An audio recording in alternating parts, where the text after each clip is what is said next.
And we're moving to this point where the irresistible force, the vibrational change, is coming face to face with what thinks it's the immovable object, the control system, but it ain't. And we're starting to look each other in the eye. And we're going to see more and more of this. The control system's going to come under more and more challenge and more pressure and more questioning as we move through this period. As the new energy, the new information epoch becomes more and more impacting upon human society, human perception, and the world in which we live.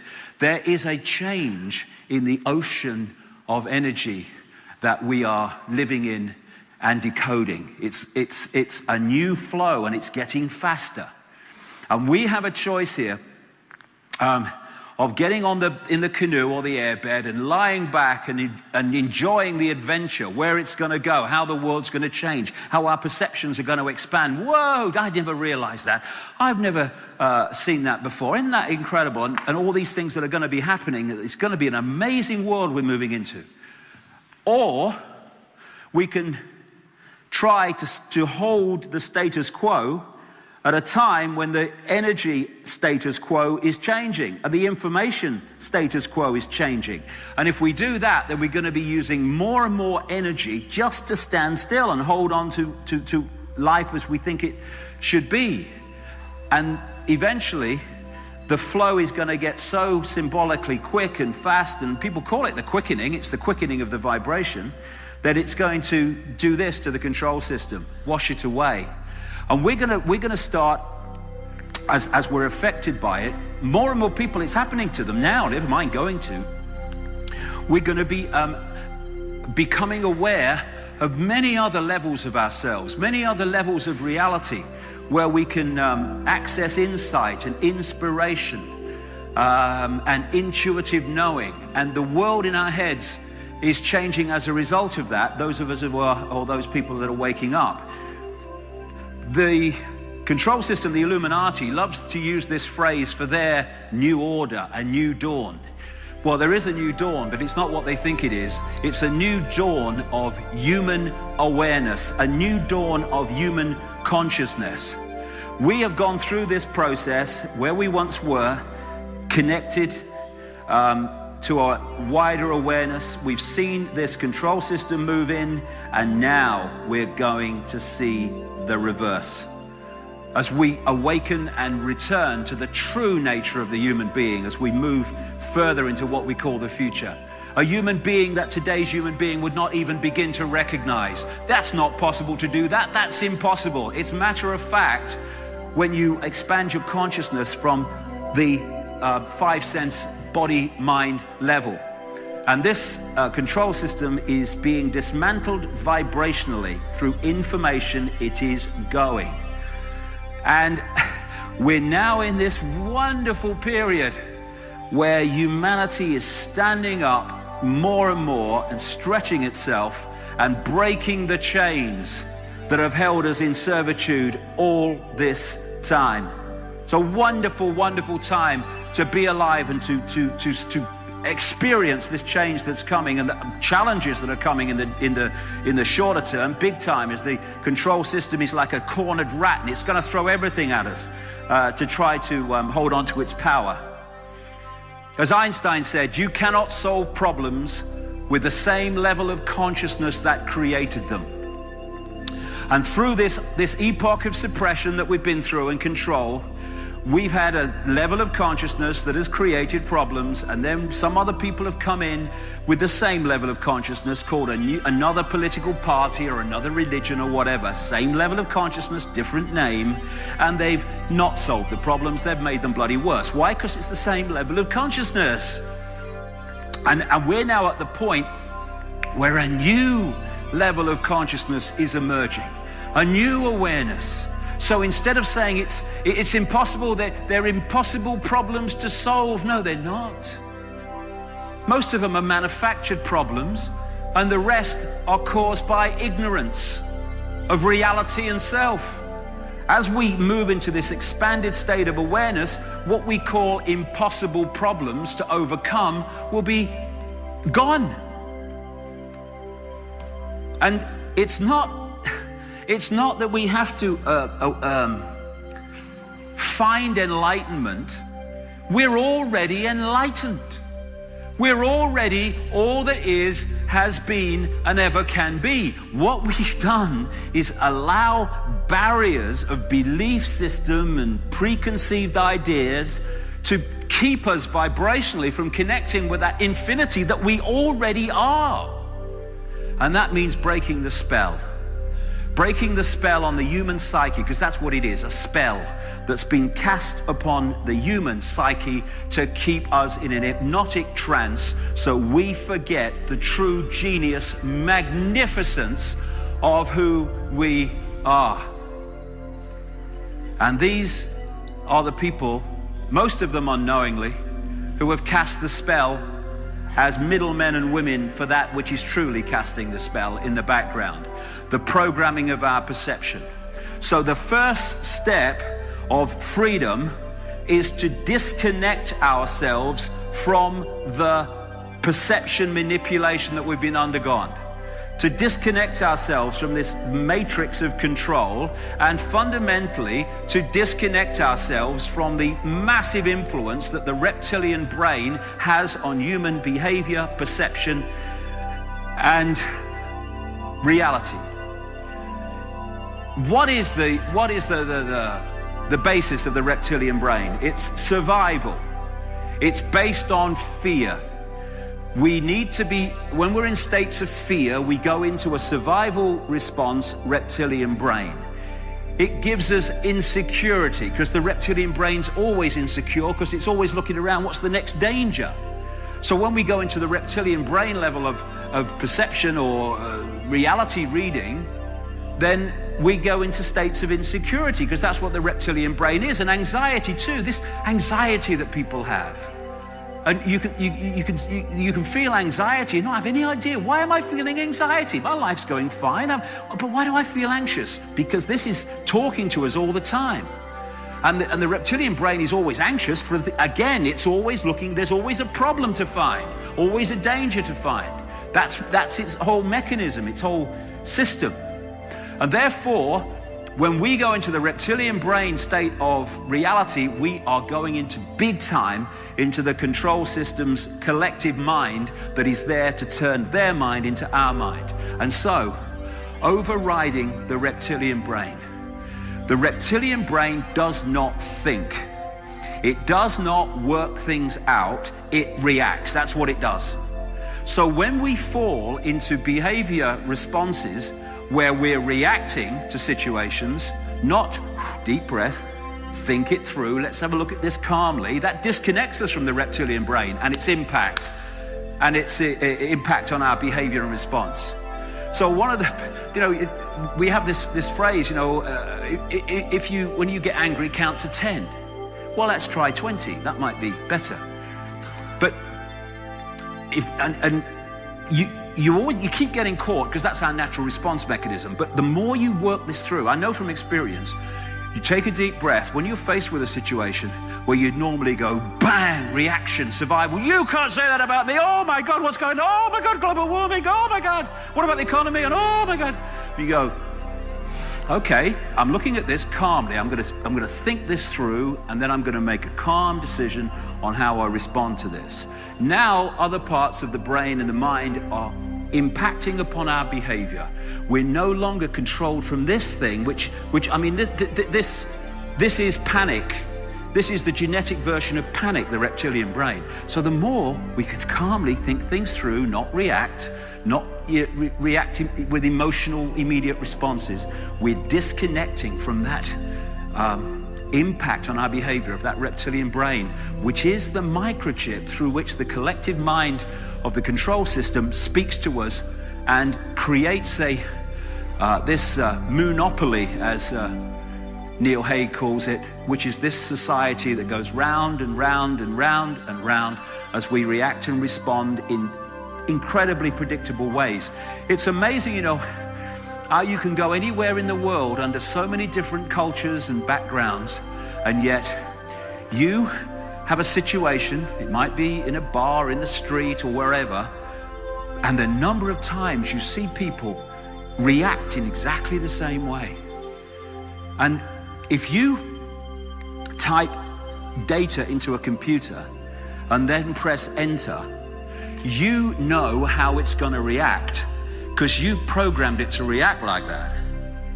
And every computer is going to react the same because the same data is going in. And enter is the reaction. And because we've fallen so much into the body-computer level of perception, we do the same. A situation emerges in this country or that country, and bingo, the reaction is the same. Why? Because consciousness is not involved. It's data in, situation, computer reacts, press enter, and that's why human responses are so predictable. When you open to consciousness, you become unpredictable because you're entering the realm of all possibility. And all possibility is not predictable. It sees things in different ways, and it expresses uniqueness and celebrates uniqueness. And it moves out of the computer level of reaction and response. Belief and preconceived idea is just like a computer program because it reacts the same and it edits reality. This is why you can talk to someone with a preconceived idea or a really strong belief, and they literally don't hear what you say. I've seen television programs where what they did is they got a man and a woman who'd been having like relationship problems, and they both had big time preconceived ideas about each other. In other words, programmed perceptions. What they did then was get them to talk to each other while they filmed it. And then they took them away and they asked both of them, what did the other one say and in what tone did they say it? They then played the original chat back to both of them, and they were shocked to see that how they received what the other one said and how they said it was often nothing like had actually been said. How many times do we say to people, I never said that? You did. Why? Preconceived idea of the person is editing the information being received to fit the preconceived idea. And we're doing this all the time. So another part of freeing ourselves is to free ourselves from belief. Not free-flowing, okay, I'm looking at this is what I feel at the time, but I'm open that it's something else in the light of new information. Instead of belief, rigid belief, I'm going to edit my reality to fit the belief. Where they want us to believe, because when we believe, we are in a box. They want believers. They don't care if you believe fanatically in Islam or Judaism or Christianity or Barack bloody Obama. As long as you believe rigidly in something, then you have immediately reduced your ability to expand consciousness and read reality in an expanded way. Religion is mind. That's what it is.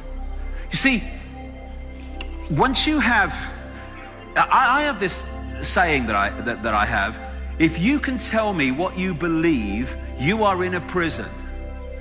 Because beliefs, when you give them names, take on identities. So, what are you?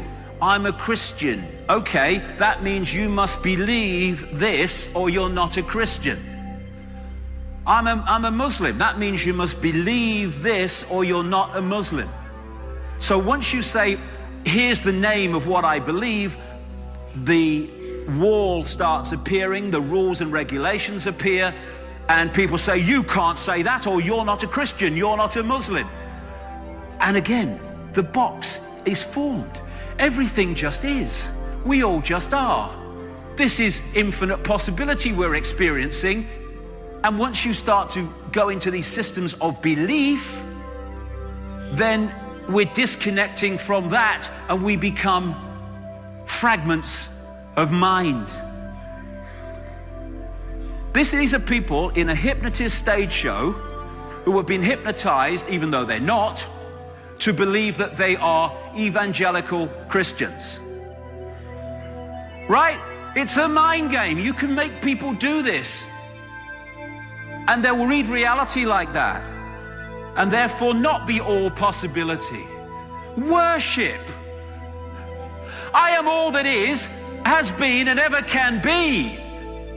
And I'm worshiping?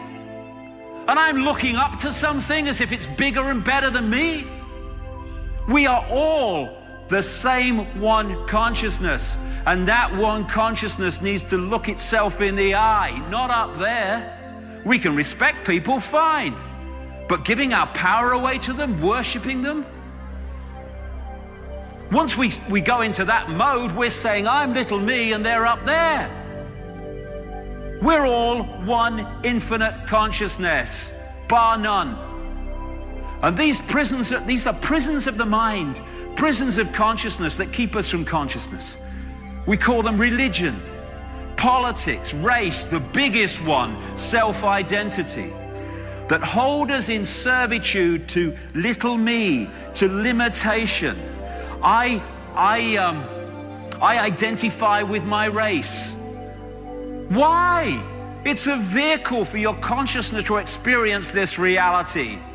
What are you identifying with being black, white, or sky blue, pink for? It's just a vehicle. And it's all limitation.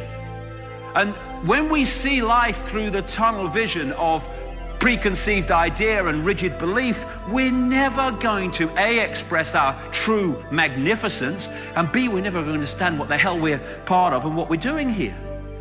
Because scientific experiments have shown that when you have a rigid belief system, whatever it is, the neurons in the brain fire off in a certain pattern.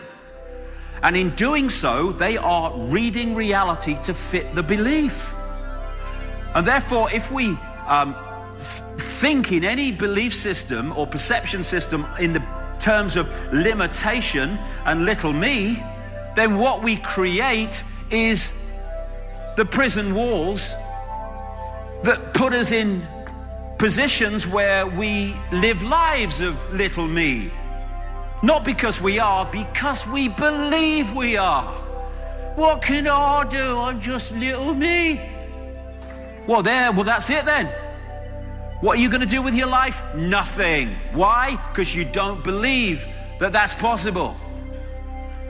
I am infinite consciousness, all that has been, ever will be. Now I can start to come from that level instead of little me, and I can do things that a little me mentality would never do. Not because I'm better than little me, but because I don't believe I'm little me.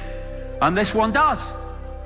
So if we open our minds and let the demons out, the demons of programming, out, and get this blank sheet of paper going.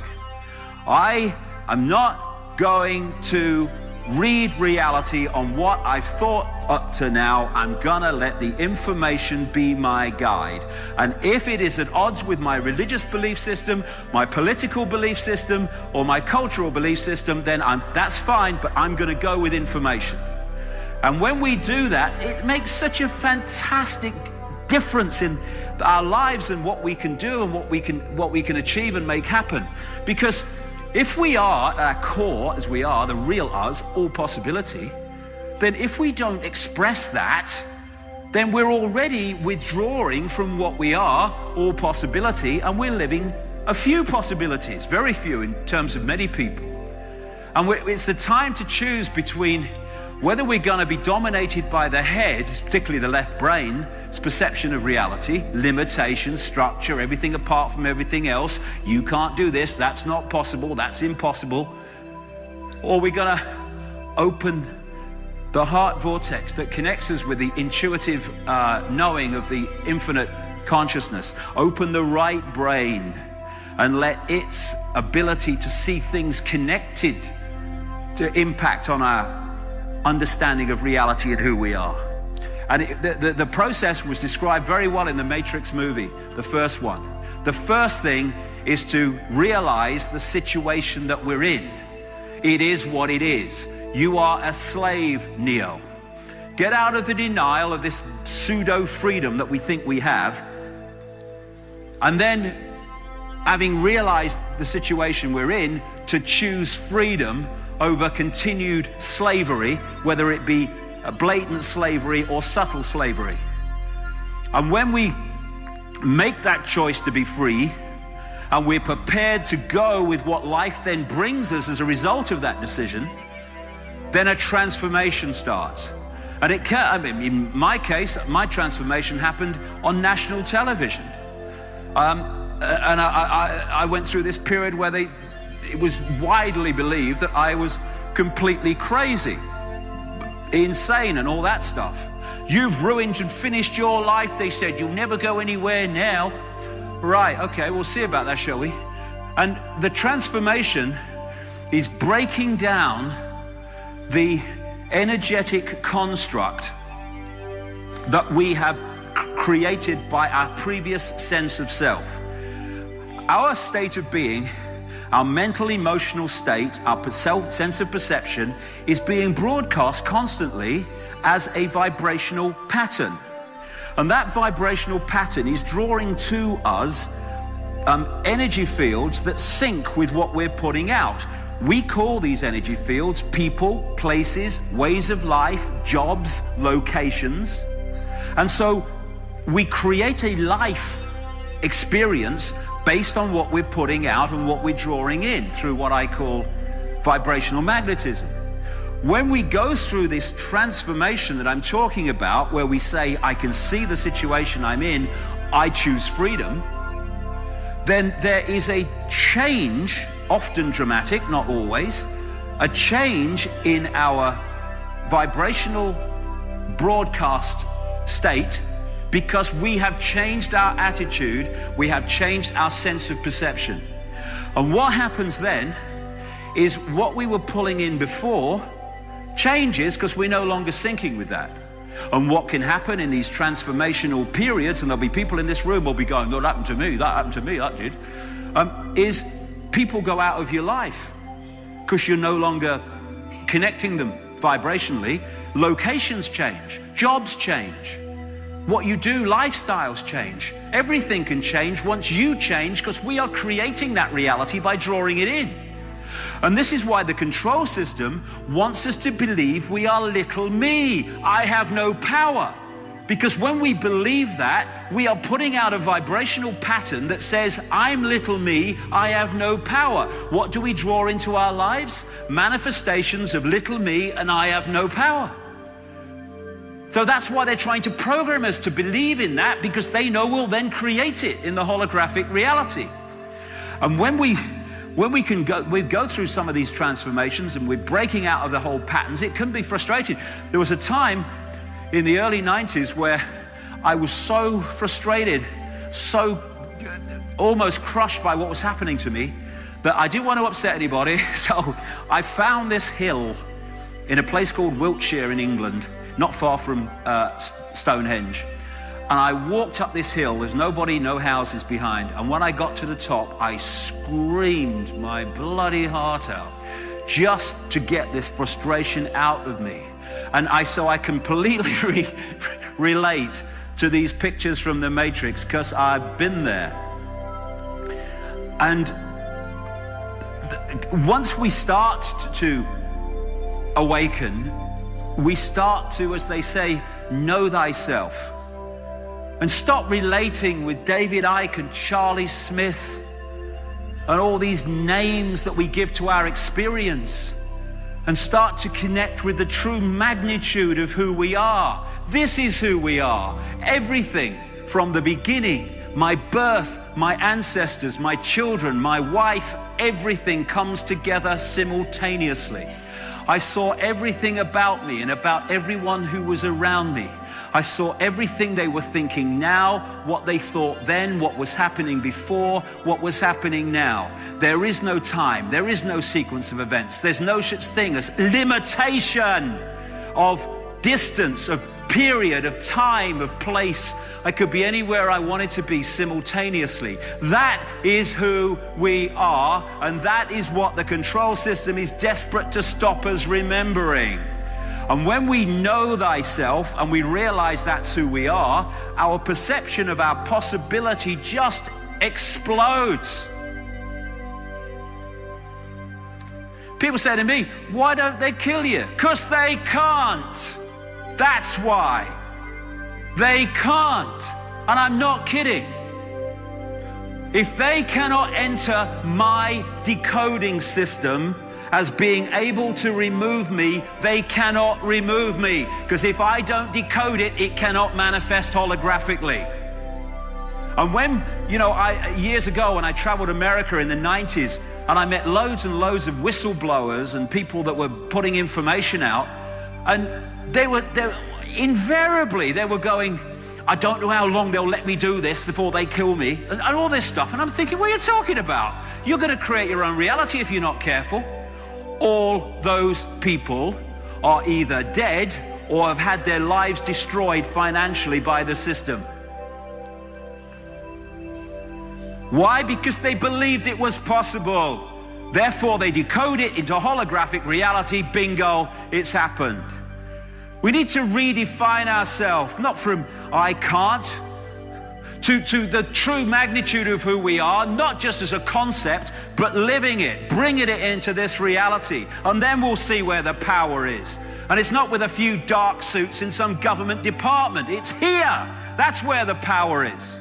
And as we redefine ourselves from little me, I'm just a human, to I am infinity, having an experience as a human. No more little me, no more control system.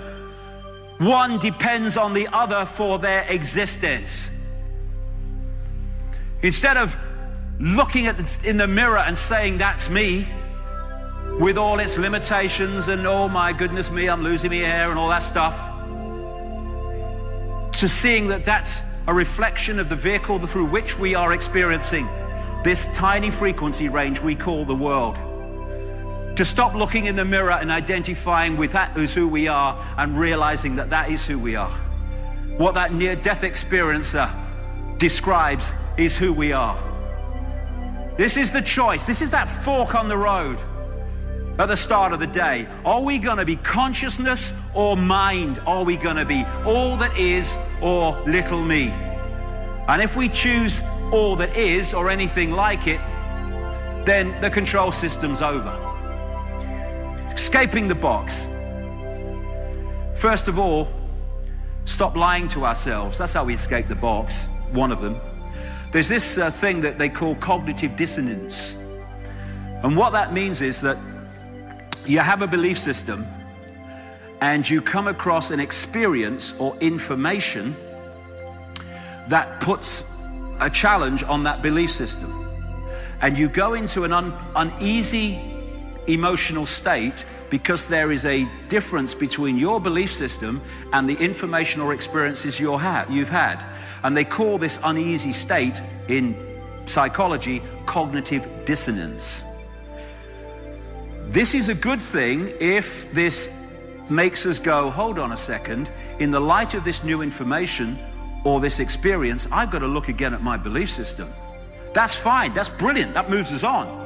What so many people do, not least the skeptics as they call them in science and stuff and religious fanatics, is when they come across this situation with cognitive dissonance, they have to find a way of explaining away that so this does not move. And because of that, they don't move on. They find a way of explaining why that can be true and this can be true. They're lying to ourselves. So with our belief systems and the way we see the world, if we can be honest with ourselves and say, okay, I believe this up to this point, but in the light of new information, I'm going to move my perception. That's when we start to move on and expand. And without being honest with ourselves and without hiding from the truth while claiming to try to find it and going into denial, change the subject, don't want to talk about it. You know, and it's funny, and people in this room will relate to this.